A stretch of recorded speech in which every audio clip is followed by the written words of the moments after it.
Ibu-ibu yang ada di studio Padang TV dan para pemirsa yang ada di rumah. Ini sombong ini bahaya. Bagaimana bahaya?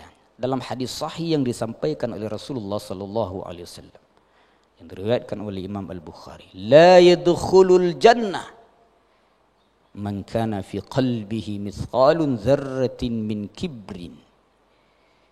Tidak masuk surga, tidak masuk surga orang yang ada sifat sombong di dalam jiwanya, meskipun sebesar biji zarah. Bahaya atau tidak ibu-ibu? Kalau kita ingin bersih, buang itu dulu. Nah, ada yang lebih tinggi dari sombong. Disebut dalam Quran adalah takabbur. Inilah takabbur disebut dalam Quran sifatnya iblis. Apa beda sombong dari takabbur? Ada ibu yang tahu? Kalau sombong itu internal ke dalam. Tapi kalau takabbur, di samping dia sombong terhadap dirinya, direndahkan orang. Itulah sifat iblis dalam Quran. Jadi orang yang sombong seperti ini dan takabur itu diusir dari surga. Tidak mungkin orang-orang memiliki sombong takabur akan dimasukkan Allah ke dalam surganya kelak. Satu, yang kedua, sifat dengki, hasad.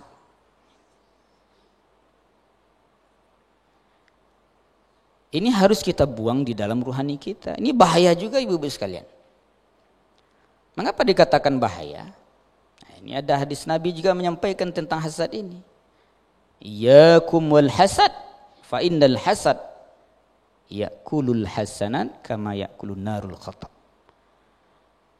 Jauhilah olehmu dengki, kata Rasul. Iri hati.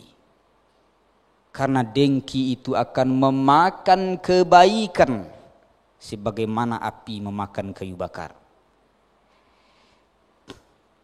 Ibu-ibu bisa melihat api memakan kayu? Hangus kan? Seperti itulah ketika seseorang memiliki sifat dengki dalam jiwanya.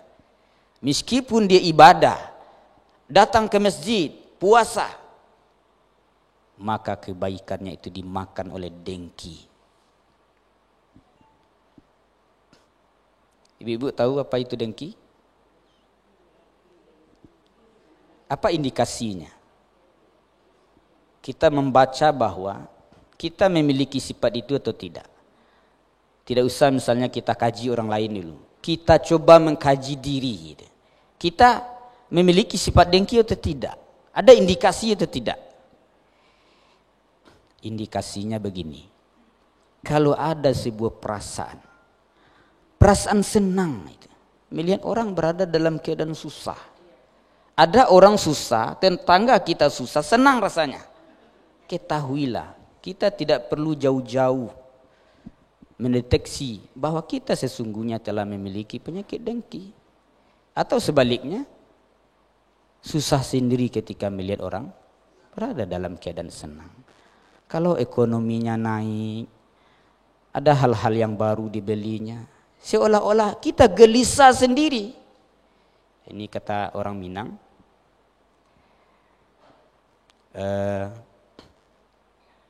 oto mendaki, angoknya nasasa.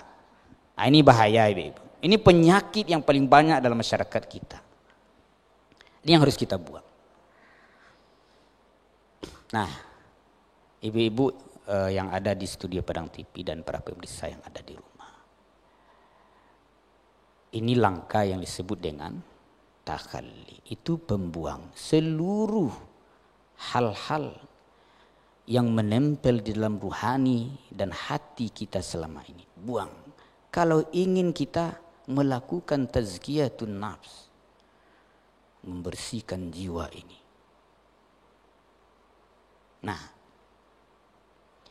itu yang saya analogikan tadi, gelas yang kita buang.